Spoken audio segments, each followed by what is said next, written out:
Bueno, buenas tardes. En este día, bueno, tan especial, estamos reunidos aquí para encontrarnos con un colega de México que ahora lo vamos a presentar. Pero antes de esto quiero recordar y sobre todo felicitar a cada uno de los colegas que bueno, están participando o escuchando o interesándose por esto de la hemodinamia neonatal y el ultrasonido, el uso del ultrasonido. Como todos ustedes saben, hoy, 3 de diciembre, es el Día Panamericano del Médico, así que feliz Día del Médico para todos.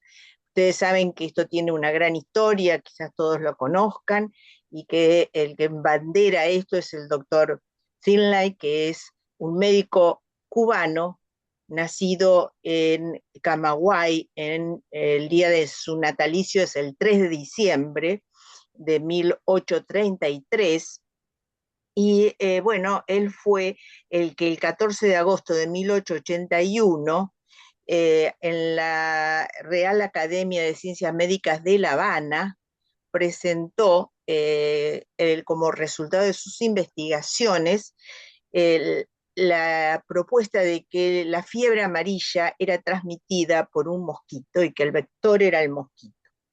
Esto fue desestimado durante muchos años y fue necesario que surgiera el conflicto entre Estados Unidos y España por Cuba para que, bueno, allí que los soldados morían más por fiebre amarilla que por la guerra, que se interesara particularmente por este tema.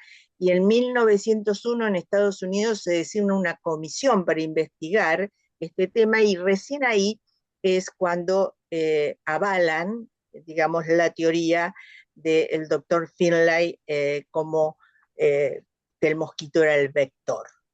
Así que bueno, creo que es un muy merecido homenaje a gente que ha intentado con medios muy precarios, imagínense de qué épocas estamos hablando, investigar y encontrar la razón y la causa de tantas enfermedades que han azotado al mundo. Y bueno, recién 38 años después de su fallecimiento, que ocurrió en 1915 a los 82 años, es que se designó el día 3 de diciembre, que es el día de su natalicio, como conmemoración a el Día del Médico. Así que creo que valía la pena un poco hacer una síntesis de esta historia para todos los que las conocían, disculpen, y está bueno recordarlo, y para los que no, creo que yo estuve buscándola porque realmente me pareció sorprendente. Así que bueno, feliz día para todos, colegas.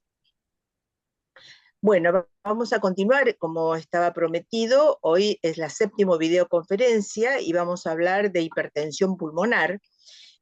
Nuestro invitado especial, están todos invitados, pero bueno, en este caso el doctor eh, Pedro Iván Barrera Martínez de México, es con quien vamos a tener el placer de compartir su experiencia con un paciente con una hipertensión pulmonar que yo llamaría menos frecuente.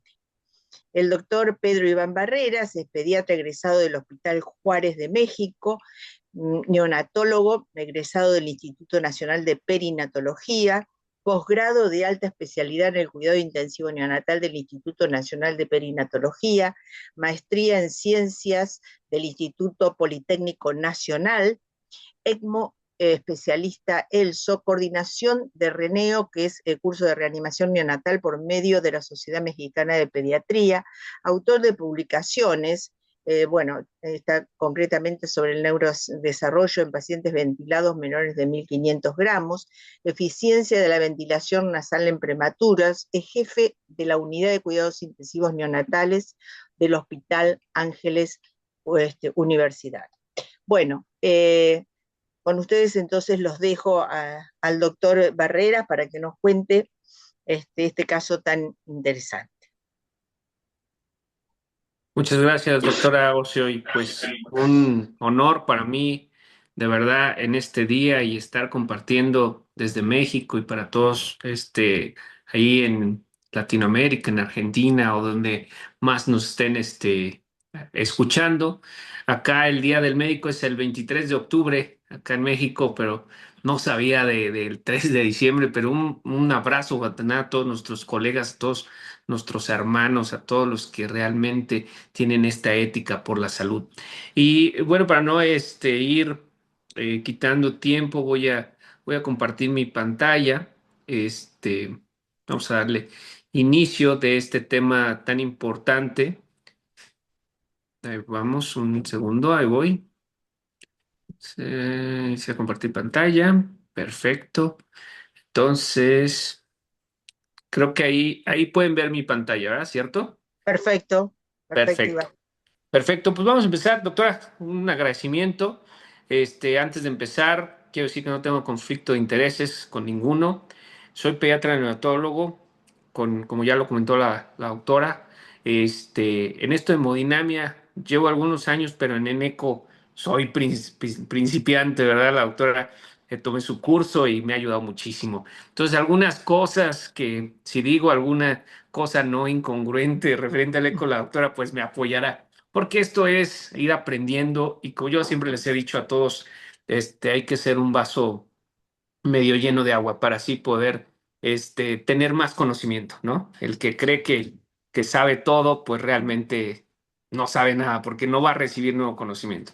A mí me gusta mucho aprender y eso es lo que estamos haciendo. Y la mejor manera de aprender es compartir. Y por eso voy a compartir este caso de una pacientita de nosotros que tuvimos aquí en este hospital. Este es un hospital privado, pero hemos tenido un alto índice de estos pacientes. Vamos a empezar platicando de este caso. De este caso, el nombre de la bebecita, AGRN, digo por situación, que aunque los papás saben, que voy a presentar el caso, yo les pedí su autorización, pero de todos modos, lo ponemos con iniciales. Tiene poco, nació el 5 de octubre, como ustedes pueden ver, del 2025, nació a las 00 horas. El peso al nacer, como ustedes pueden ver, es un peso de 2,875 gramos en la percentil 64, con una talla de 49 centímetros en la percentil 88.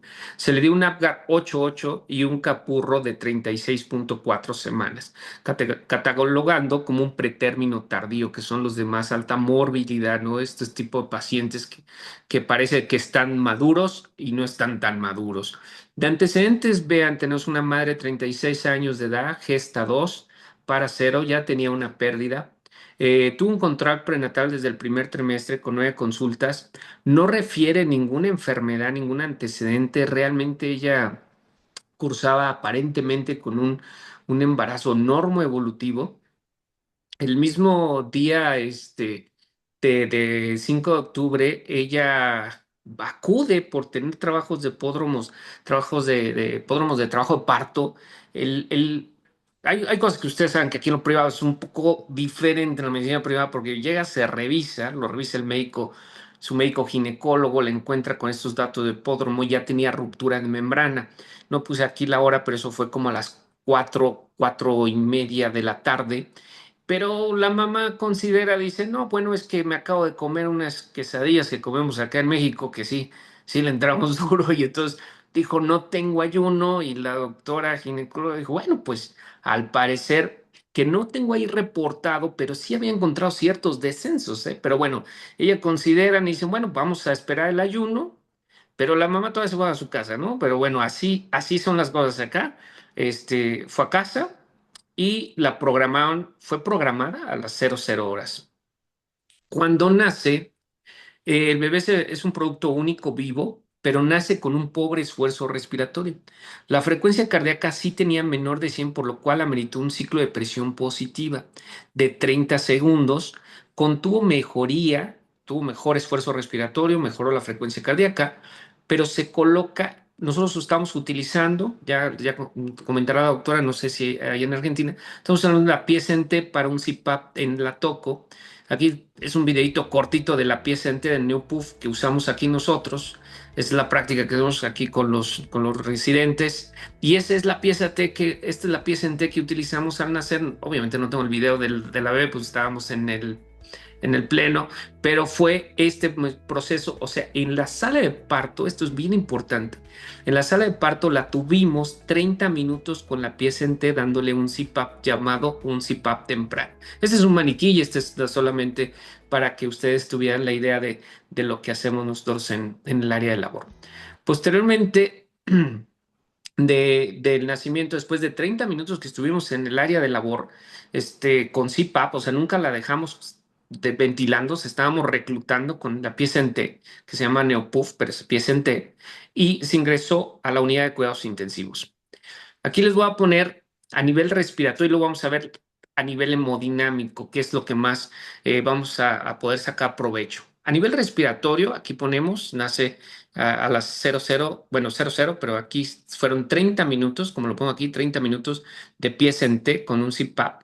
Posteriormente la pasamos a la unidad de cuidados intensivos y nosotros usamos ventilación no invasiva, con este paciente lo usamos, que llamamos puntas nasales de alto flujo a 6 litros por minuto y una FIO2 al 50%.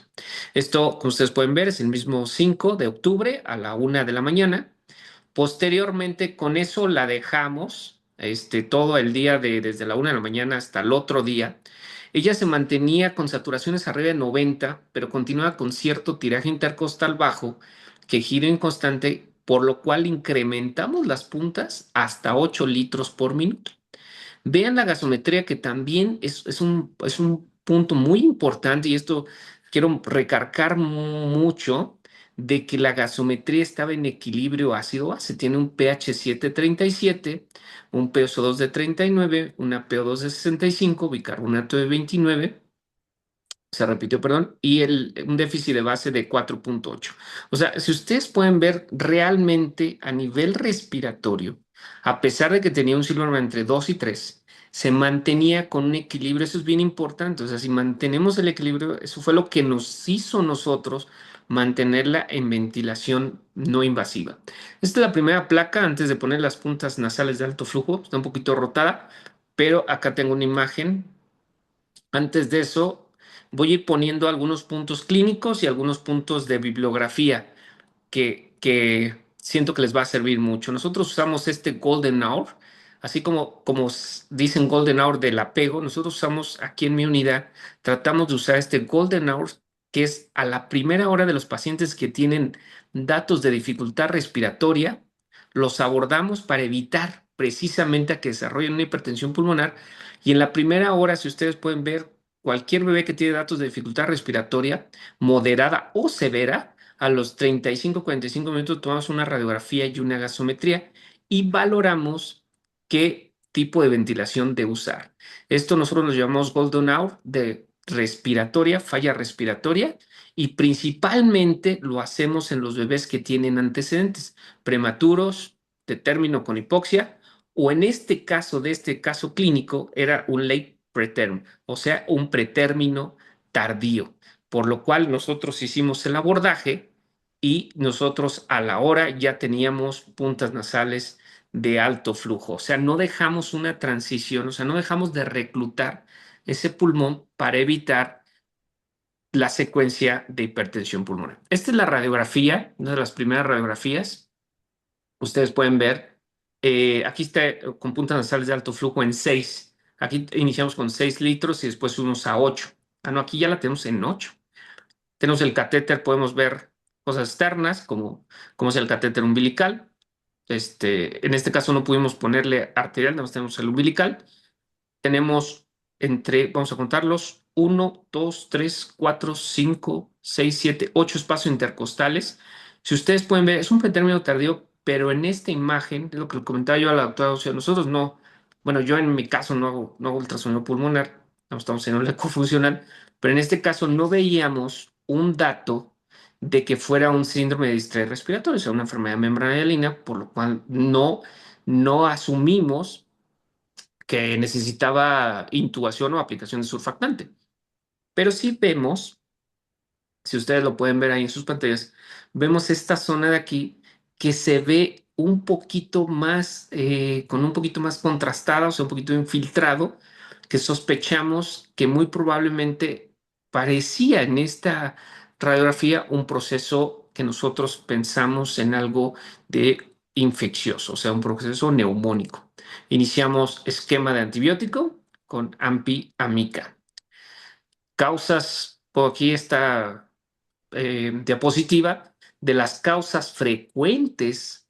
Por eso nosotros tomamos la radiografía en todos estos pacientes con dificultad respiratoria, vuelvo a repetir, moderada o severa al nacer. A los 35, 45 minutos tomamos la radiografía para descartar, y me gustó esta diapositiva que vean que dice taquipnea. Y taquipnea te dice las probables causas o enfermedades del recién nacido que pueden desencadenar una hipertensión pulmonar, ¿no? Puede ser desde una taquipnea, puede ser un aspirado meconio, puede ser una hernia diafragmática, como vemos por acá, una hipoplasia, una neumonía, ¿verdad? Nosotros, casi en nuestro paciente, estamos muy probablemente no en hipoplasia, sino más bien pensando en un proceso de neumonía que nos podía desencadenar y nos desencadenó efectivamente una hipertensión pulmonar. Ahorita ustedes lo van a ver.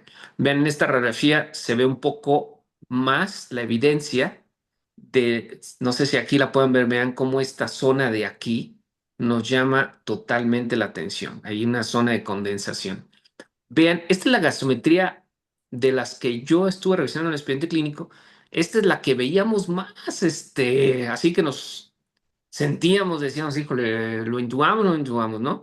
Pero teníamos un pH de 7,33, pero vean, el CO2 sí estaba en 62. Este es capilar. Nosotros aquí tomamos una gasometría capilar, no es arterial, no tenemos línea arterial. Entonces es importante recalcar, ¿no? Entonces sí teníamos cierta retención de CO2, obviamente, porque tenemos aquí un proceso de foco infeccioso, pero el pH lo teníamos conservado en 7,33. Y si ustedes pueden ver, el lactato está en 0,9, o sea, tampoco teníamos una reperfusión, o sea, una alteración en la disponibilidad, consumo de oxígeno que nos estuviera haciendo pensar que tuviéramos un problema severo. Entonces, esta es una de las gasometrías más alteradas que tuvimos, y este es el foco que nosotros pensamos y pusimos antibiótico. Muy importante es no poner antes, no sé si no ahorita comentar con la doctora Ocio, pero antes nos decían que teníamos que subirle al 100% para romper la hipertensión pulmonar. Ojo con eso, nosotros ya no estamos haciendo hiperoxemias, sino ponemos lo que requiera. En este paciente estuvimos entre 60 y 70 de FiO2 y que estuviera la saturación entre 90 y 95%, no más allá ni menos de 90. ¿Por qué? Porque sabemos que una hiperoxemia con pocos antioxidantes puede hacer, vean cómo se remodela totalmente el vaso de la arteria pulmonar y nos va a dar, o sea, nos hace persistir. Uno piensa que ponerle más oxígeno va a romper la hipertensión pulmonar. Ojo con eso. Tengan mucho cuidado y no estar haciendo lo que hacíamos anteriormente de tenerlos como hiperoxemia. Entonces, por eso nosotros mantuvimos FiO2 la necesaria para mantener una saturación adecuada. Vean cómo se veía un poco la dificultad, ¿sí? La dificultad estaba impresionante. Aquí no lo habíamos puesto pues las puntas. Esto es lo que va a suceder si nosotros no rompemos esta historia natural de la enfermedad de hipertensión pulmonar. ¿Y qué es lo que pasa? Lo que pasa es que al bloquear y haber una resistencia, se va a regresar. Yo siempre les he dicho, la arteria pulmonar, vean como lado derecho y la aorta como lado izquierdo, entonces se regresa todo a esta parte del lado derecho y vean cómo empieza a agrandar el ventrículo derecho y nos va a llegar a ser tan gordo este ventrículo derecho que va a poder a causar una falla ventricular derecha y a la larga nos va a dar una falla ventricular izquierda. O sea, esa es la historia de la enfermedad, de una enfermedad que empieza con un problema respiratorio, no mejora y va a caer a una hipertensión pulmonar. Este esquema también que les quiero compartir para siguiendo el caso, vean, está bonito, me gustó porque aquí es al nacer, vean cómo las presiones, vamos a regresar tantito, las presiones aquí están todavía, esta es la arteria pulmonar, esta es la aorta, y tienen 60-30, miren, 60-30, están muy, muy igualadas, pero aquí está naciendo el bebé. Entonces, naciendo el bebé, esa es la transición que para nosotros es muy importante, que esa transición se quite. Aquí ya nace, si el bebé nace, no tiene un problema respiratorio, hay una adecuada transición. Vean cómo sube la presión arterial sistémica, que es de la aorta, 64 contra la pulmonar 46 y todos los cortocircuitos se cierran. Es un paciente normal a los 3 días, ya todo se mantiene normal, todo mantiene. Pero si nosotros tenemos un problema como el que le estoy comentando de un paciente que no nació con buen esfuerzo respiratorio, que le tuvimos que dar un ciclo de presión positiva, que tuvo datos de dificultad respiratoria inicial, que tenía un foco neumónico al principio, nos va a hacer que persista esta transición que aquí es donde hay problemas. Y nosotros vemos cómo aquí sube la presión pulmonar. ¿Por qué? Porque hay una resistencia acá. O sea, aquí, haz en cuenta que el pulmón está pues obstruido, puede ser por el foco neumónico, que en este caso lo estábamos viendo, y esto obstruye y esto hace que se eleven, vean cómo está elevada a 70 la presión en comparación de la aorta en 50. Esto puede hacer que abra el foramen, ya lo vamos a ver en el eco, y esto hace los cortocircuitos. Ahora, podemos tener una hipertensión pulmonar, como en este caso, con un cierre de conducto, o podemos tener una hipertensión pulmonar, como en el caso que tenemos ahorita, lo vamos a ver, que sí tenía el conducto abierto. Yo les he dicho que acá en México, no sé en Argentina, ¿verdad? Pero nosotros usamos les he explicado en otras ocasiones estas ollas express para hacer los frijolitos, ¿verdad? Nosotros usamos esta y tiene una válvula de escape. Esta válvula de escape se usa en estas ollas de presión para hacer estos frijoles que hacemos acá. Los mexicanos nos gustan mucho estos frijoles, ¿verdad? Yo les decía que de niño tapábamos esta válvula y lo que hacía es que explotaba. Entonces, a veces el conducto arterioso es esta válvula de escape para la presión pulmonar. Y de hecho lo han visto y lo podemos comentar al último. Hemos visto estos niños de término, grandes o pretérmino tardío, niños grandes que tienen una hipertensión pulmonar, pero tienen un conducto abierto. Y vean cómo las presiones aquí están igualadas y entonces por eso se está fugando sangre del lado derecho, que es de la pulmonar, se está haciendo un cortocircuito de derecha a izquierda a la aorta. Y por eso la saturación está baja. Y esto en la clínica lo vemos porque cuando ponemos pre y postductal vemos estas diferencias, ¿no? Y yo les digo a mis residentes y a mis doctores, entre la diferencia la veas más grande pre y postductal, es que tienes más hipertensión pulmonar. Nosotros a veces le ponemos 2 oxímetros a los que tenemos de hipertensión pulmonar, siempre pre y postductal, y vamos viendo cómo se va cerrando esa diferencia y estamos pensando en que vamos cerrando la hipertensión pulmonar. Este, aquí ahora vamos a entrar, ahora sí, a lo que más nos compete, y gracias a todos los pioneros como la doctora Ocio, que estamos haciendo esto de ecofuncional, y estamos tratando no solamente, hace muchos años nosotros hacíamos eco solo estructural, pero ahorita ya nos están ayudando y apoyando a hacer estos ecos funcionales. Este es el primer eco que hacemos de esta paciente que estoy compartiendo. Si ustedes ven estos trazos, no sé cómo los vean ahí, ahorita la doctora me dirá, no están tan bonitos porque los hice yo, esos son trazos míos, doctora. Ese es mis cortes que estaba, porque pues, lo estaba haciendo mientras llegaba el cardiólogo. No son los más adecuados, pero vean aquí la PSVD o la IT, cómo está el espectro.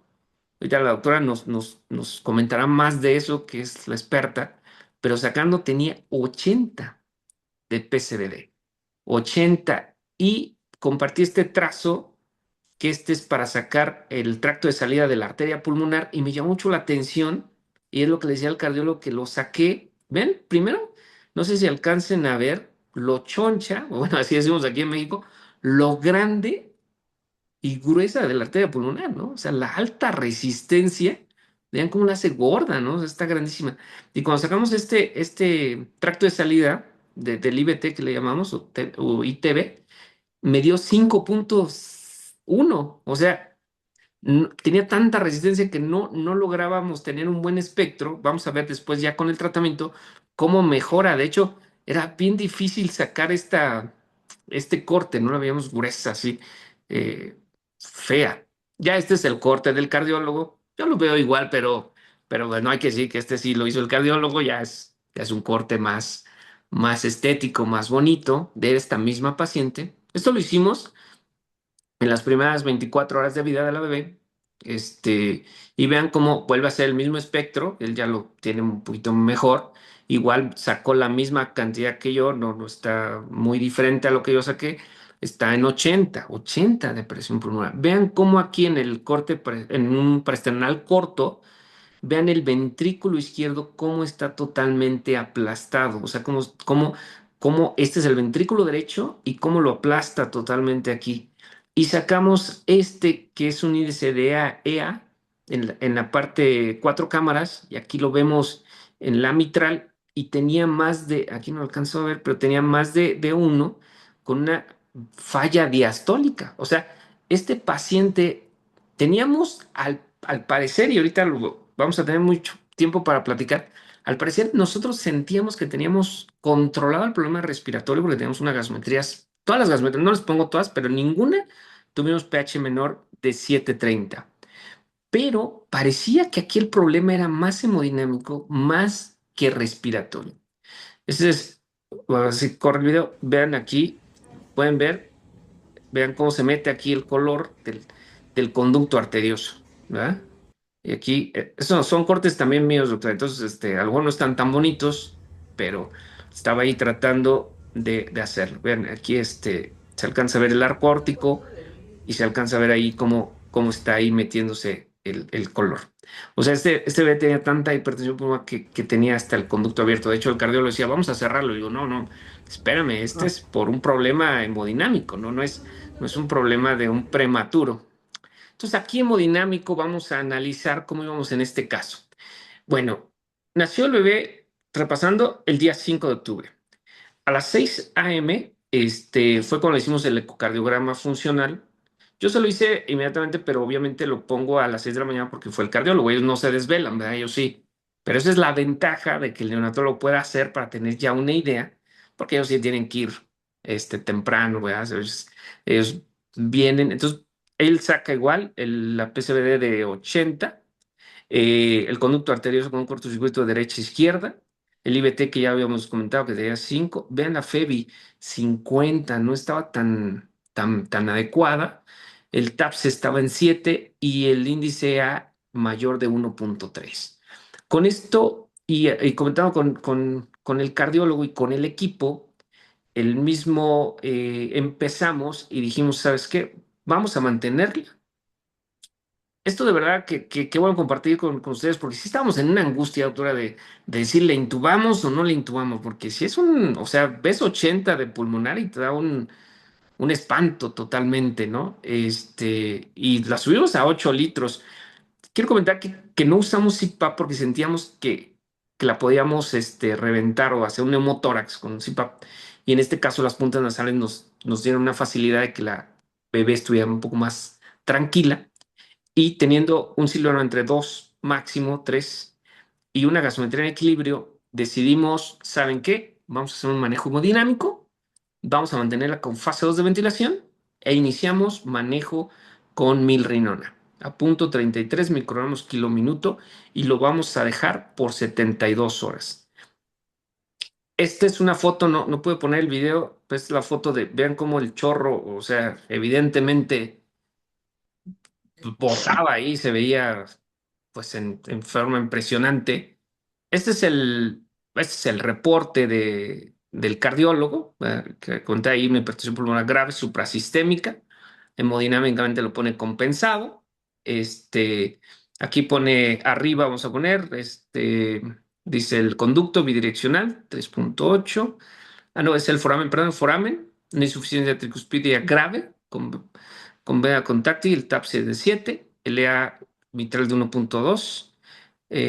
Ya aquí dice algunos otros puntos que no lo veo. IB sistémico de 8 centímetros, el anillo aórtico de 8 y creo que FEBI de 50, como lo habíamos comentado, mala interacción interventricular con rectificación franca del septum, que es el D-shaped o lo que veíamos, el índice de excentricidad de 1.5. Y bueno, eso es lo que comentaba, el flujo que él veía del conducto arterioso. Este es un ejemplo de una bibliografía que ustedes, si lo pueden ver, este se ve más grande, obviamente, y este es en una forma, como lo pueden ver esquemáticamente, y aquí hacen lo que hacemos nosotros, que es la fórmula de Bernoulli para sacar el gradiente de la ingurgitación tricuspidia. Que nada, lo pongo para hacer. Ahora, nuestro manejo, igual en esta bibliografía que comparto, esto fue lo que nosotros pensamos. Si el bebé sí tenía cierta falla del lado derecho, sí tenía una hipertensión pulmonar de 80, en este momento no teníamos hipotensión arterial, por lo tanto decidimos manejar con milrinona. El conducto arterioso estaba permeable, por lo tanto no decidimos manejo de prostaglandinas, sino simplemente vamos a manejarlo con milrinona. Este sacado del expediente, para que ustedes puedan ver, monitorizamos, ya que usamos milrinona, recuerden, los problemas que hemos tenido, no sé ustedes, pero los problemas que hemos tenido con la milrinona es que hipotensa. Entonces, checamos bien, estamos muy al pendiente y nosotros lo que hacemos ahora es ponerles meta a nuestros colegas, a nuestros amigos y decirles, ¿sabes qué? Queremos que no me baje de menos de 45 la media. Como ustedes pueden ver, sus presiones arteriales estuvieron todos, la presión arterial media arriba de 45. Solo tuvimos esta pequeña aquí de 45. Aquí iniciamos la milrinona y aquí tenemos otra de 44, 47, pero todas las demás habían estado estables. Digo, aquí pueden ver las saturaciones, vean cómo a veces hasta nos pasábamos, vean 99, aquí ya estábamos pasándonos de saturación, no bien, ¿verdad? Vean las frecuencias respiratorias, acuérdense que está en ventilación no invasiva, 68, 70, 65, 57, 54, 58, 65, las más altas sería esta de 79, temperatura se mantuvo más o menos 37, 37,5. Entonces íbamos por buen camino. Obviamente, volvemos a repasar, lo que no queremos es queremos romper esto y no llegar a un problema de una falla biventricular donde podamos tener una hipotensión. La hipertensión pulmonar va avanzando, o sea, se puede estar moderada y después, si no hacemos nada, puede estar en una falla izquierda donde se va a hipotensar. Entonces, es aquí donde nosotros aquí en México, doctora, y si no, usted lo comentará, hemos tenido pocos de problemas con eso porque al ver la hipertensión pulmonar tan severa, le ponemos la milrinona, pero seguimos subiéndola, subiéndola, subiéndola, sin no llevar un control de un ecocardiograma funcional y entonces nos perdemos, no vemos que ya está en falla izquierda y entonces muy probablemente se hipotensa y si le subimos más la mirrenona, se hipotensa más y ya no lo alcanzamos. Siento que aquí es el momento, el punto de inflexión donde debemos decidir si estás con milrinona, como nosotros milrinona, 72 horas nuevo eco.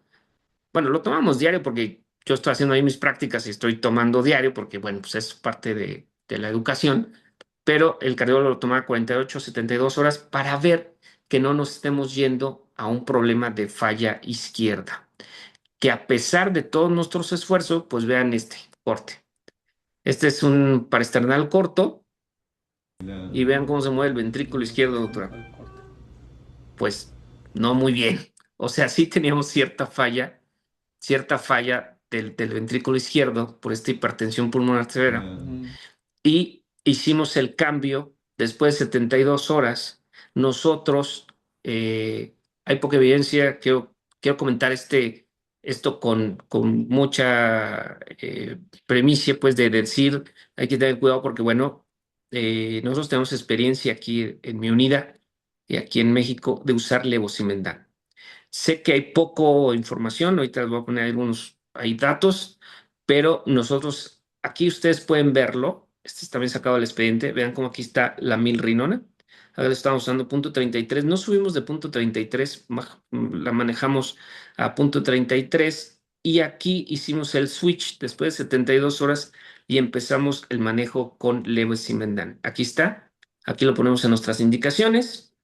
La niña ya estaba comiendo, esto véanlo, tenía apoyo de nutrición parenteral, tenía su doble esquema de antibiótico y aquí estaba la milrinona. Aquí suspendemos la milrinona y empezamos con el levosimendan. Aunque la dosis aquí dice 0.1 microgramo kilo minuto, pero por velocidad de infusión nosotros empezamos 0.05 microgramos kilo minuto. Y aquí lo empezamos. Aquí habíamos puesto CPAP, pero no nos mejoró, se puso muy irritable la niña. Tuvimos que volver a cambiar a puntas nasales de alto flujo. Entonces, hemodinámico, ¿cómo íbamos? Bueno, aquí teníamos del que ya habíamos comentado. Aquí íbamos con milrinona. Estamos 6 de octubre, van dando el seguimiento. 9 de octubre cambiamos a levosimendan y usando algunos algoritmos, como ustedes pueden ver aquí de alguna bibliografía, me apoyo. Vean, aquí dice, primero recluta. Nosotros reclutamos con la pieza en T, que es lo que hicimos. No necesitó surfactante, por lo cual no usamos. Y posteriormente, nosotros nunca encontramos un índice de oxigenación tan alto como para estar utilizando algún tipo de óxido nítrico o mantenerla en un apoyo ventilatorio invasivo, una fase 3.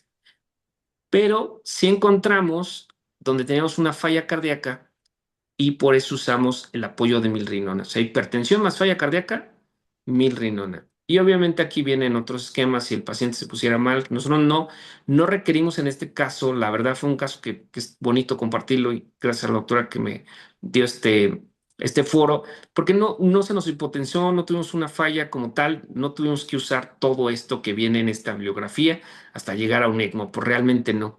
De hecho, platicando con el doctor José Ono en San Diego, dice que ya tampoco, ya casi no usan tanto ECMO debido a las ventajas y todo de la ventilación.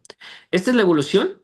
Después del manejo de milrinona, tomamos un control y vean cómo cambió de 80 a 66.5.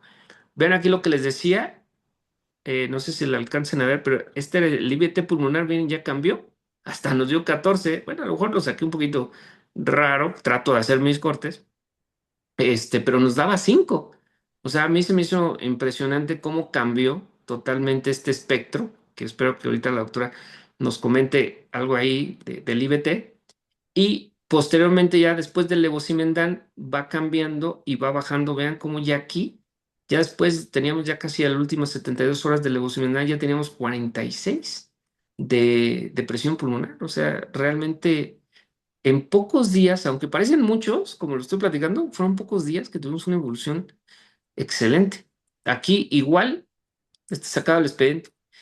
Una vez que le pusimos levosimendan, también pueden hipotensarse, por lo cual estuvimos monitorizando de la misma manera. Pero vean, nunca tuvimos presiones arteriales, aquí hubo un fallo.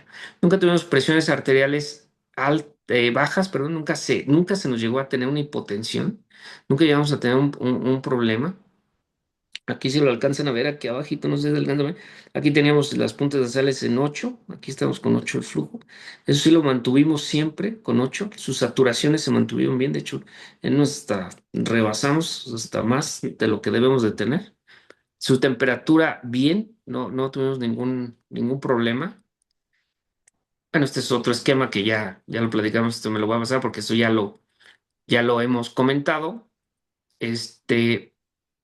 Y aquí vean recomendación. Son pocos, doctora. Yo sé que a lo mejor va a haber ahí una cierta controversia en este uso del levosimendan, pero el doctor, por ejemplo, Satian, pues sí, aunque él pone, y aquí yo lo puse como está en este artículo del Arches Disease del 2021, y pues él lo pone, dice, o sea, sí lo puedes usar, obviamente, pero ten en cuenta que puede haber problemas, ¿no? No lo pone para el uso realmente dirigido, pero es en el no es como de primera línea, obviamente. Si revisan todo el artículo, esto lo pone de hecho hasta el último con un comentario muy discreto, porque bien como lo pone aquí, la evidencia no está muy establecida. Hay que tener mucho cuidado. No quiero con esta charla ni que ustedes consideren que esto es mágico, no. Hay que ser muy precavidos con este tipo de medicamentos porque no está, y el nivel de confianza, vean, es un nivel C, o sea, es un consenso de opiniones. Lamentablemente no tenemos, nosotros estamos tratando de correr un estudio para tener un poquito más de evidencia, pero se los comparto para que ustedes vean que tampoco es que no tengamos algo sustentado, pues nos tratamos de apoyar de la evidencia que existe. Este, Siguiendo el caso, entonces, ya más resumen.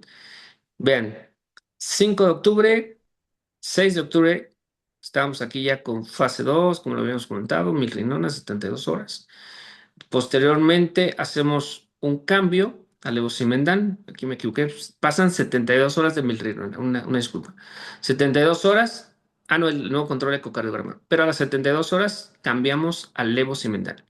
Levosimendan, ya les enseñé los cortes que tuvimos mejoría. Y el ecocardiograma ya con descenso de cifras, mejoría en la FEBI de 65, el índice también mejora, el EA, la disfunción diastólica mejora, ya tenemos 0,88 y mejora el IVT pulmonar como lo habíamos visto. Entonces, esto, vean, parece ser que no son muchos, pero llevamos 5, 6, 7, 5, 6, 7, 8, 9, 10, 11, 12, o sea, casi 7 días de vida donde el bebé prácticamente con una evolución satisfactoria. Aquí estos dos videos, aquí vean cómo veíamos el corte paraesternal. Vean cómo tenían poca interacción, poca movilidad, y aquí vean la diferencia ya después del manejo. O sea, se ve mejor la contracción. O sea, evidentemente, después del manejo nos mejoró y esto clínicamente, pues el bebé va mejorando. Eh, este es el mismo corte, este ya era cuando ya terminamos era casi el último día del levosimendan, ya tenemos 46. Como habíamos puesto, este es el mismo corte del IBT que les digo que me llama mucho la atención esta mejoría. Ponemos lo del levosimendan. El levosimendan es un recapturador de calcio, lo que yo, yo les comento, pongo ahí en mis diapositivas, es que es como la mamá, ¿no? Porque recaptura y acomoda el calcio. En estos pacientes donde la función diastólica está muy comprometida por la falla cardíaca, por eso, de hecho, este medicamento se empezó a utilizar mucho en pacientes posoperados de corazón. Nos ayuda porque al perder la diástole, no estamos oxigenando bien al mismo corazón que se oxigena con la diástole, con las coronarias, y al perder eso, por eso no tiene un buen funcionamiento y esta falla cardíaca sigue persistiendo. Si nosotros pensamos en manejar la hipertensión pulmonar en una forma hemodinámica, con una falla cardíaca, nos puede ir mucho mejor. Entonces, este es un resumencito. Lo que hacemos nosotros es que cuando tenemos una hipertensión pulmonar, aquí la vemos, vean cómo la arteria pulmonar, al tener bastante resistencia, o sea, tiene que buscar una salida y se va hacia atrás, empieza a ensanchar y engrosar al lado derecho del corazón, por eso regresa la sangre. O sea, es tan fuerte que rompe la fuerza de la tricúspide y la hace disfuncionar, por decir así, la hace insuficiente y empieza a arrojar la sangre hacia atrás y es lo que vemos en el ecocardiograma. Puede abrir el conducto y esto puede ir apretando, vean esto, o sea, hay tanta resistencia aquí, como tenemos en esta bebé, y puede ir apretando y aplasta al ventrículo izquierdo. Ahora, el problema de la resistencia es que también esta sangre de la arteria pulmonar, ¿se acuerdan del IVT que sacamos? Tenía 5, o sea que había mucha resistencia, o sea, esta sangre no llegaba a los pulmones y si no llega a los pulmones y el pulmón está enfermo, también va a regresar poca sangre a la aurícula izquierda y esta aurícula izquierda, que le llamamos precarga izquierda, va a estar disminuida y si esta sangre disminuida llega al ventrículo izquierdo disminuida, pues obviamente no va a tener fuerza para sacarla por la aorta. Y por eso cae en una falla ventricular izquierda y esto puede llegar a poner al paciente hipotenso o en un estado de choque. Que lo bueno es que a nosotros, como ustedes vieron en este caso clínico, nunca nos hizo, aunque tenía no buena, una disfunción ventricular izquierda, no nos hizo un problema de hipotensión, que es lo que estuvimos monitorizando muy frecuente. No necesitamos ninguna otra mina, o sea, utilizamos estos dos medicamentos, pero no usamos ninguna mina porque nunca tuvimos un problema de precarga disminuida o que se nos hubiera hipotensado el paciente. Muy bien, resumencito del caso. Después de 72 horas de milrinona, se realizó el cambio levosimenal, 72 horas. Antes del retiro del levosimenal, agregamos sildenafil, que fue 1 miligramo kilo día cada 8 horas. Tuvimos que subirlo por indicación ahí de control de ecocardiografía y el cardiólogo, lo subimos a cada 6 horas hasta su egreso, que fue el 20 de octubre de 2025. No les había comentado porque me puse más en la situación hemodinámica y ventilatoria, pero bueno, iniciamos parte de este bebé, iniciamos la vía enteral a las 24 horas con estimulación a 12.5 mililitros por kilo, que fuimos incrementando. Se utilizó el doble esquema de antibiótico que usamos aquí en México, no sé, en otros países, usamos aquí en Piamica, y 7 días, cultivos negativos, resolución del evento y suspendimos. Tuvimos 24 a 48 horas de apoyo con desmetomedina, pero se la tuvimos que suspender porque hacía mucho efecto colateral con bradicardia y la verdad, la niña no había, la mantuvimos un poquito con este tipo de sedación que no usamos nosotros este tipo de sedación porque no deprime el sistema, o sea, no nos hace apnea, pero sí nos empezó a hacer bradicardias, por lo cual solo la tuvimos 48 horas y la suspendimos. Se mantuvo con lo que nosotros usamos, que son puntas nasales de alto flujo de 8 litros por minuto por 6 días. Después, y con los controles de ecocardiograma, fuimos descendiendo 6, luego 4, hasta su retiro. Ustedes pueden ver en resumen tiempo de hospitalización del 5 de octubre al 20 de octubre. O sea, estuvo 15 días en hospital una niña con una hipertensión pulmonar severa de 80 con unas fallas cardíacas. Nunca la tuvimos, de acuerdo a la evolución y de acuerdo a las gasometrías, nunca la tuvimos que utilizar fase 3 de ventilación, siempre y cuando, porque los pH siempre estuvieron conservados. La dificultad respiratoria se mantuvo con Silverman 2, máximo 3. Y solo usamos un esquema de antibiótico y iniciamos la vía enteral rápido a las 24 horas. Eh, bueno, aquí es el mismo resumen, ya nada más puntualizando las mismas cosas. En este caso, gracias a Dios, nos fue muy bien. Es un caso corto, fueron poquitos días, pero quisimos compartirlo. Y esta es nuestra bebé, doctora. Aquí está ya cuando los papás ya están en casa, ya aquí ya se estaba unos días. Todavía no se iba de alta, pero aquí esta foto que nos compartieron y con ¿cómo se dice? Consentimiento de los papás. Me la pasaron, que esta fue la primera vez que la cargaron. Estaban muy contentos, muy felices, porque no la habían podido cargar y pues este es nuestro caso clínico. Doctora, está chiquito, pero espero que les haya agradado. Traté de ser práctico y resumido. Muchísimas gracias y espero los comentarios, doctora. Voy a dejar de Muy compartir. bien, muchísimas gracias, Iván, por esta presentación. Ha sido muy claro, muy claro. Has presentado un caso que es siempre el desafío, ¿no? Yo creo que enfrentarse a la hipertensión pulmonar es siempre un desafío. ¿M? Los bebés se ponen realmente críticos, se enferman severamente y del manejo que nosotros hagamos y de la identificación hemodinámica va a depender el futuro de ese paciente. Básicamente porque bueno, pueden quedar con secuelas a largo plazo, ¿no es cierto? Y por lo tanto, remodelar sus ventrículos, quedar con hipertensión pulmonar o hipertensión sistémica. Entonces, bueno, por eso urge. Y lo interesante es que la hipertensión pulmonar se asocia a una entidad que uno debe tener muy en particular estima, que es el retardo de crecimiento. Yo tengo una gran preocupación por el retardo de crecimiento, porque yo creo que no lo estamos atendiendo adecuadamente, porque básicamente estos pacientes son los que hacen hipertensión pulmonar desde la hora cero, porque vienen de un proceso de remodelación de vasculatura. Entonces, esta población es una población que hay que prestar especial atención.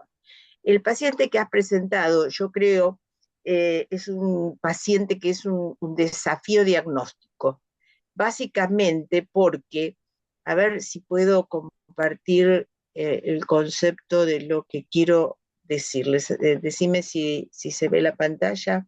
Sí, doctora. Espera un poquitito. ¿Se está viendo ahora la presentación? Sí, No. sí, bueno, aquí sí ¿Está tu currículum? sí, yo ahí la veo, doctora, sí. Bueno, acá se ve esto, lo que Sí, quiero más o menos marcar. Bueno, a eh, ver, sí. sí, es una fórmula con, ¿se ve? No, no, la fórmula no, doctora. Va. Entonces voy a volver a compartir. Acá estamos y ahora se va a ver. Ahora sí se ve, ¿no? Ah, sí, doctora, ahí la veo. Bueno, bueno, básicamente yo les traigo esta fórmula porque realmente la presión arterial pulmonar no es una entidad única, no es solo resistencia vascular pulmonar, responde a una fórmula donde la presión capilar más el flujo por la resistencia tiene tres componentes, o sea, cuál de ellos fallan o cuántos de ellos fallan es lo que hace al diagnóstico y al tratamiento. Yo creo que en la situación de tu paciente, o sea, si tenemos por falla de, digamos, del capilar Wesh, entonces Ujú. aquí lo que tenemos es la falla cardíaca, que yo creo que acá estuvo presente. Eh, si tenemos un aumento de flujo, tenemos el ductus hemodinámicamente significativo con hiperflujo pulmonar, que da una hipertensión porque si no cuidas ese ductus, llega al Ujú. máximo de capacitancia de los vasos y da hiperflujo a hipertensión. Sí. Pero la que más conocemos es la de la transición, que es la vasoconstricción pulmonar, que en otra época se llamó persistencia de los patrones fetales, ¿verdad? Ujú. Entonces, el problema es que acá se combinan más de una vez estas situaciones. No son únicas, la hipertensión no es solo vasoconstricción, sino que va acompañado de una situación hemodinámica. Y en el caso particular de este paciente que has presentado, es un niño que debe haber sufrido en esas 24 Sí. horas últimas que la mamá no había tenido el ayuno y que se la esperó, y ese ventrículo claramente, ¿no es cierto? Que el ventrículo izquierdo Ujú. siempre sabemos que es el ventrículo frágil, el que se va a remodelar de acuerdo a lo que nosotros hagamos, y también el que se remodela en la vida fetal. Bueno, pudo haber entrado en claudicación. Entonces yo acá por Ujú. eso siempre muestro esta diferencia y creo que acá Sí. coexistieron. O sea, por un lado sí está la hipertensión pulmonar, que podríamos llamar moderada, donde las resistencias vasculares pulmonares están entre 35 y 60. Esta sería una hipertensión pulmonar con presiones pulmonares por encima de 60, y esta Ujú. sería una presión pulmonar donde la causa básica reside en que el ventrículo izquierdo está claudicante. ¿eh? Ujú. El ventrículo izquierdo está con disfunción diastólica. Y yo creo que tenía mucho de esto tu Sí. paciente porque respondió muy bien al levosimendan, porque mejoró claramente la función diastólica de este ventrículo. Creo que ese ventrículo que vos mostrabas, que estaba como dilatado, ¿no es Ujú. cierto? Como que no se Sí. contraía, también era función diastólica. De hecho, los patrones hemodinámicos con una EA mayor de 1 punto y algo, indica de que la función diastólica estaba comprometida. Mm, Obviamente que ahí se entra a mezclar, porque al fallar el ventrículo izquierdo, por un lado puede haber abombamiento, en esta situación, por ejemplo, hay abombamiento septal que se veía en tu paciente, ujú, sí, porque había hipertensión. Ahora, si esa hipertensión tiene que ver con que este ventrículo no está funcionando bien, no llegó todavía a este estado, pero no está funcionando bien y entonces retrograda la sangre, entonces no viene, las presiones pulmonares siguen elevadas, entonces el ventrículo derecho abomba el septum, ¿no es cierto?, para mm, tratar de compensar la situación, tenés una gran regurgitación tricuspidia y a nivel de la arteria pulmonar se ve esa onda picuda, el BTI era una onda picuda, mm, incluso tenía un ligero notching en la rama sí, ascendente, una como que muesca. había resistencia al ingreso de Ujú, sangre al pulmón. mm, Entonces, creo que coexistieron estas dos situaciones con no tan evidente abombamiento septal de izquierda a derecha, sino más bien de derecha a de izquierda. derecha a izquierda. ¿Mm? Así Sí. que creo que eso es lo que ha sucedido. Es cierto que el índice de oxigenación no daba para óxido nítrico, pero en esta situación y cuando se identifica una falla diastólica, la prioridad es mejorar la Ujú, función diastólica, porque si no ese ventrículo, recibir sangre de golpe que se vasodilate el pulmón por el óxido nítrico, va a generar que no lo tolere al volumen es correcto. y se Sí, pueda descompensar, ¿no es cierto? sí. Fallar, y fallar. Entonces me parece muy bien, esto se pudo manejar de esta manera. Muchas Ujú, veces necesitamos poner el lucitrópico, en este caso usaste el levosimendan, pero puede ser la milrinona, y bueno, y obviamente después el oxidonito. ¿Mm? sí, sí, es Hay un correcto. dato que a mí me parece muy importante, este paciente no se hipotensó, No, doctora. no se hipotensó. No se hipotensó porque no le faltó nunca, no se le produjo nunca la caída del gasto del ventrículo izquierdo. Ujú, ¿Mm?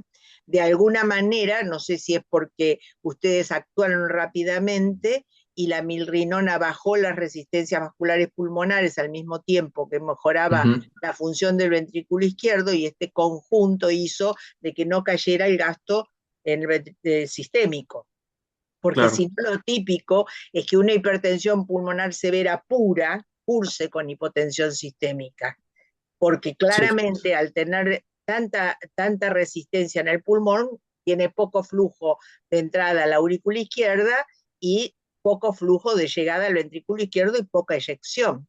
está ¿Eh? correcto. Y aparte, si encima bomba el septum, doble mecanismo para que el volumen sistólico y diastólico del ventrículo izquierdo se vea claramente comprometido. Sí, doctora, Entonces, es creo que totalmente correcto. esto es lo que yo interpreto de la presentación. Una pregunta que no sé si a lo mejor lo dijiste y yo no lo entendí o no lo escuché. Sí, El doctora. ductus, ¿pudiste Sí, fijarte para qué lado yunteaba? Si era bidireccional, si pues al era... principio me comentaba el cardiólogo que era bidireccional, doctora. Ah, Nunca hubo entonces por eso. un Si es bidireccional, franco. está dentro de estas, Ujú, ¿ves? Bidireccional, en general, el shunt es con presiones pulmonares que no, viste, no son tan excesivas, digamos. Si sí, bien a vos te medía 80 la regurgitación tricuspidia, probablemente la presión sistémica era tan buena que el ductus, ¿no es cierto?, era shunteaba bidireccional. Porque también en los lugares donde no tienen óxido nítrico, ¿no es cierto?, y no sí. tienen acceso por ahí a drogas como el levosimendan y la milrinona, bueno, lo que se hace es aumentar la presión sistémica para tratar de contrarrestar el shunt, Mm, ¿no? de acuerdo, sí, sí. Era el Sí. tratamiento primario, digamos, Mm, cuando no usábamos el óxido nítrico, tratar de contrarrestar las presiones pulmonares aumentando las sistémicas. ¿Mm? de Ahora, acuerdo. después, obviamente, claro, eso llevaba a que el chico tuviera vaso contraído y esa vasoconstricción sistémica afectara a otros órganos. Sí. ¿Eh? Entonces, no es lo más fisiológico de ninguna manera, y por lo tanto me parece que teniendo un shunt bidireccional y habiendo mejorado, ¿no es cierto?, la función Ujú. ventricular izquierda y habiendo mantenido la presión, y vos debés haber notado que la presión se elevó, Sí, sí, de hecho se claro, elevó, sí, se elevó porque aumentó el flujo. ajá.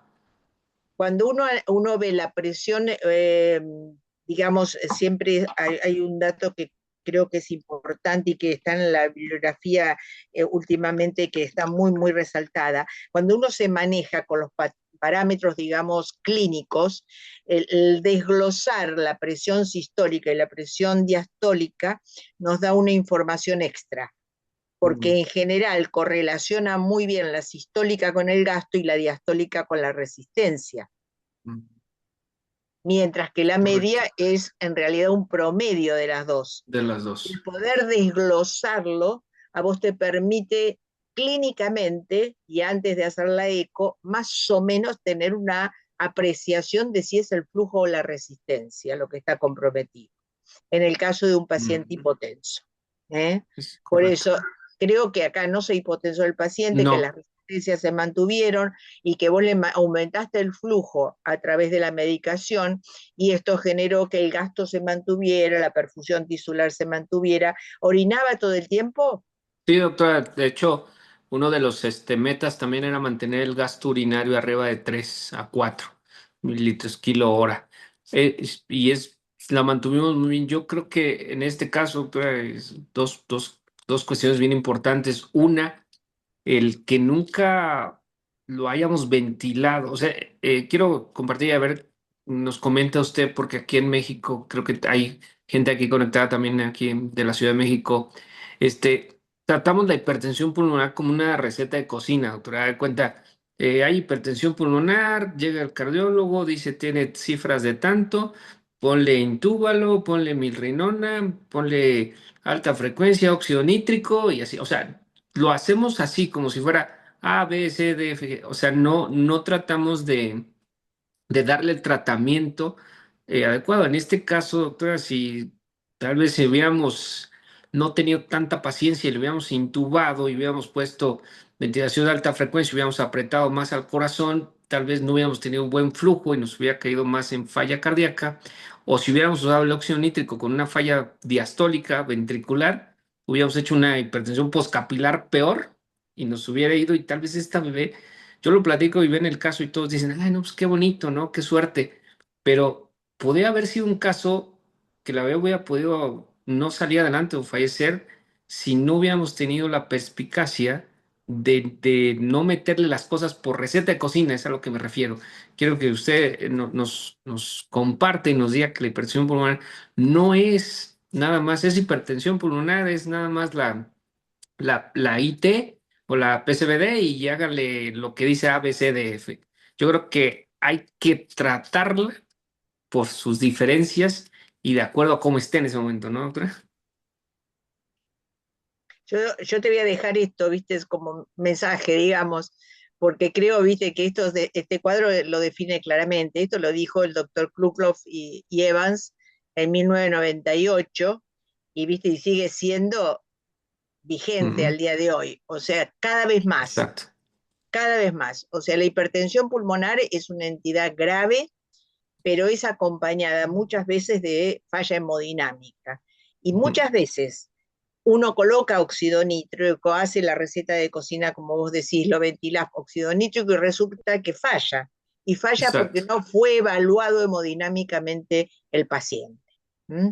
De hecho, no todos los pacientes que se les coloca óxido nítrico responden. Esos no Es correcto. respondedores, probablemente un alto porcentaje tenga que ver con que no fue evaluado hemodinámicamente correctamente o exhaustivamente. Me Es lo parece que, que sí, este tema, y tiene mucho que ver con este aprendizaje que vos comenzaste, ¿viste? Del sí, ultrasonido, de ponerte al lado del paciente, de hacer, porque eso es lo que permite que uno pueda hacer un seguimiento de lo que hace, de las medicaciones que administra y de cuándo suspenderlas, porque no porque algo sea efectivo en este momento, tiene que ser permanente. O sea, eso hay que ver.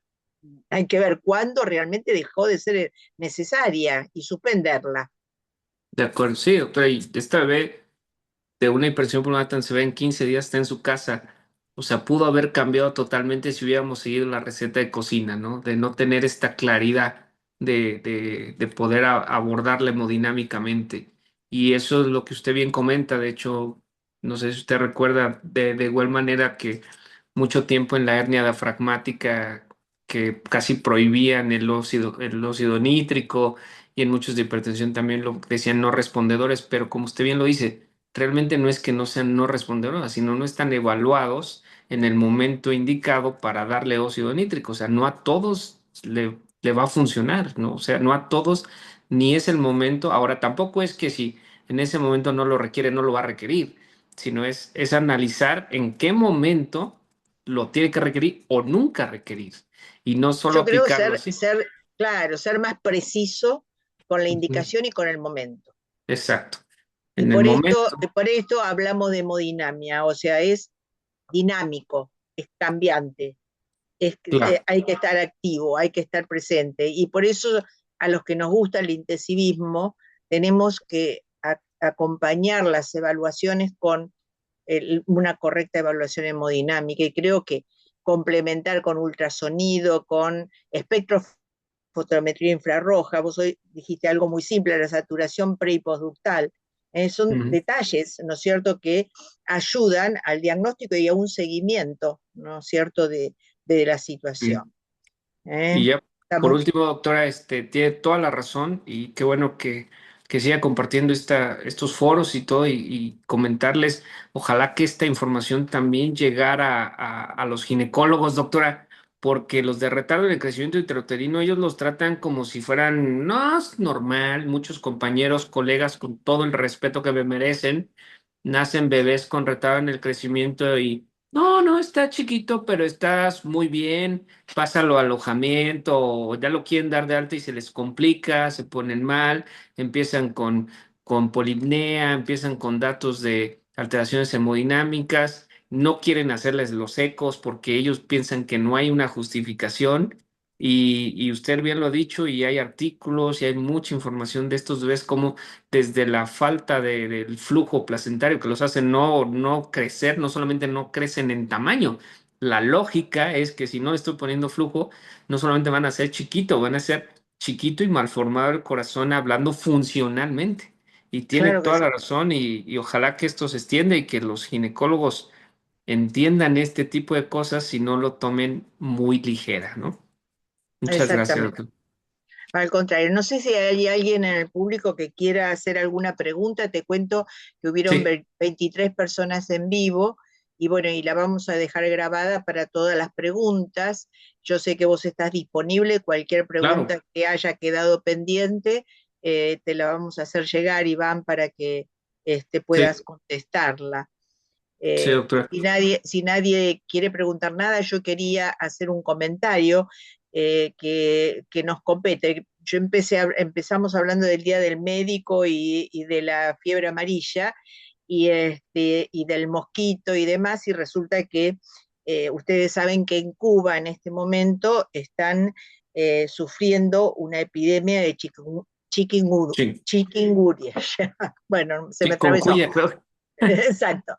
No sé, están realmente pasándola muy mal con los bebés. Ustedes Sí, saben que el vector también es el mosquito, pero que la transmisión es vertical, o sea que sea parto o cesárea, la madre enferma y transmite al bebé y que en realidad no se manifiesta al momento de nacer, sino con el transcurrir de los días y los chicos hacen complicaciones del sistema nervioso central y en el miocardio. Entonces, sé correcto. que hay lugares en Latinoamérica, en Centroamérica, que están con una situación similar. Por esto, como esto es una red solidaria, yo ya le pedí a la gente de Cuba que por favor nos reportaran estos casos. Tenemos que hacer un análisis porque a todos nos puede pasar y esta red solidaria tiene que ver con poder apoyar también en todas estas situaciones. Y este virus en particular tiene una afectación miocárdica importante, o sea, hacen Ujú. miocardiopatías que son de muy difícil manejo y que pueden llevarlo a la muerte al bebé. Entonces, creo que vamos a convocar pronto, yo ya le dije a la gente de Cuba, y si hay alguien más que está sufriendo este avatar, por favor, traten de estar atentos porque sería bueno que intercambiemos en una próxima reunión sobre este tema. ¿Mm? No sé ustedes si Iván en México están teniendo algo de esto. No, todavía hemos tenido hace tiempo hubo creo que por ahí algunos años en la parte sur del país, pero actualmente desconozco, pero no ha habido un caso que nos... Tuvimos un tiempo que sí hubo un problema fuerte, más bien con el Zika, creo que fue el que nos pegó Claro, también y mucho a los recién nacidos. el Ahí problema es que deja, es fetal, ¿no? es fetal, Entonces, sí. Aquí, esto es postnatal. En general, la infección es postnatal. aquí hay una pregunta, doctora. A ver, Dice del doctor Emanuel, me dice para si no hubiera tenido levo, que a mí no hubiera considerado. Eh, levosimendan, Sí, realmente el levosimendan es un medicamento que estamos usando, les digo, tengan precaución, es algo nuevo, no hay mucha evidencia. La usamos solos porque estamos corriendo el estudio y somos un hospital privado y pues lo hay. Pero aquí a la pregunta, doctor, es si no hubiera con milrinona, te la puedes haber llevado muy bien. Solo tengan mucho cuidado en la presión arterial, ¿verdad? Monitorícenla bien para que no se les hipotense. Y yo hago el switch cambiando porque tengo el medicamento, pero con milrinona y ustedes pueden hacer el switch. En este caso, la ventaja es que le dimos de comer. Nos facilitó mucho que tuviera ventilación no invasiva porque comió rápido la bebé y pudimos darle sildenafil. Y entonces haces el switch para que no haga un cierto rebote, por decirlo así. Y ya con el sildenafil te puede servir. Entonces, mi recomendación, no sé si de la doctora, pero nosotros consideramos si no hay levo, pues milrinona y luego sildenafil. No sé si la doctora comenta algún sí. otro Sí, estoy de fármaco. acuerdo. Igual yo creo que cuando la mirrina es efectiva, ¿no es cierto? Que tiene dos mecanismos. Uno es el Ujú. lucitropismo, ¿no es cierto?, sobre el corazón, pero también es la reposición de ATP y óxido nítrico endógeno, entonces también baja Ujú. las resistencias pulmonares. Entonces, probablemente si hubiera mejorado la función diastólica, a lo mejor hubiera necesitado, ¿no es cierto?, poner el óxido nítrico. El Sí, levosimendan lo que tiene es que es como, digamos, los cardiólogos les dicen que es como una caricia para el corazón, sí, porque ¿no? sí, es correcto. Bueno, la recuperación cardiovascular, dicen eso, pues realmente mejoran significativamente y aparte también bajan las resistencias pulmonares. Entonces, bueno, Sí, en este caso creo que fue una combinación que lo mejoró, pero no es una indicación de primera línea. no, ¿Mm? para Y nada. aparte es muy importante identificar la situación. O sea, si esto es una vasoconstricción, el tratamiento es ventilación y óxido nítrico, pero si Claro, esto es disfunción diastólica y vasoconstricción, ahí tenemos que apelar a medidas diferentes, como las que se utilizaron en este caso. de acuerdo. Pues muchas gracias, doctora. Gracias. Si ya no hay otra pregunta, muchas gracias ¿No por hay la ninguna invitación. más? Les voy a dejar aquí mi correo, doctora, aquí en el chat, solo por si alguien que posteriormente quiere alguna información, algún artículo, con todo gusto los podemos compartir. Entonces les dejo aquí mi correo con todo gusto y cualquier duda, pues sí, doctora, esperemos que tener otras sesiones de esta y vamos a invitar más gente acá y Por más de supuesto. Latinoamérica y de México y qué bueno que está. Felicidades, doctora, por esta red de que está haciendo. Te cuento que son 12 países los que están hasta ahora Ah, de Latinoamérica. Hay alrededor de 120 personas de distintos lugares de estos 12 países y la idea es que esta red solidaria sirva para esto, ¿no es cierto? Para que el que tenga un caso interesante, una duda, algo que quiera compartir, no tiene más que comentarlo, que pedirlo, que a través de la red de Colatán decir, por favor, doctora, ¿podemos presentar tal caso? O tal situación o tal charla podemos dar sobre tal tema que nos interesa intercambiar. Y bueno, para esto es esta red, ¿eh? Así que es solidaria y es para todos. Todos los que quieran participar están invitados. Así que, bueno, no tengo más Gracias. que decirle, agradecerles a todos los que participaron y a los que, bueno, van a escuchar esta conferencia, que, que por supuesto estén disponibles para las próximas también. Muchas gracias, doctora. Un abrazo desde México y Gracias, muchas Iván. gracias a todos y gracias por compartir este conocimiento. Igual manera, después me manda cómo ser parte de esta red, doctora, para comentarle aquí a mis colegas y que tengan y que le estén dando seguimiento. La red es Ecolatán y fíjate que el logo es el que mostré al principio, Mm. que es este. Este logo es Ah, cuando ok, vos pones en internet Ecolatán, aparece este logo y ahí perfecto. cualquier cosa, hay una secretaria que va a estar disponible para ingresar. Toda persona que ingrese, yo en general les mando un mail diciendo de que está ingresada y le contesto y le pregunto cuál es el interés que tiene. ¿Mm? Pero bueno, está activa y pueden constantemente hacer preguntas o ofrecer la posibilidad de casos clínicos y demás. Gracias, doctora. Muchas Bueno, gracias.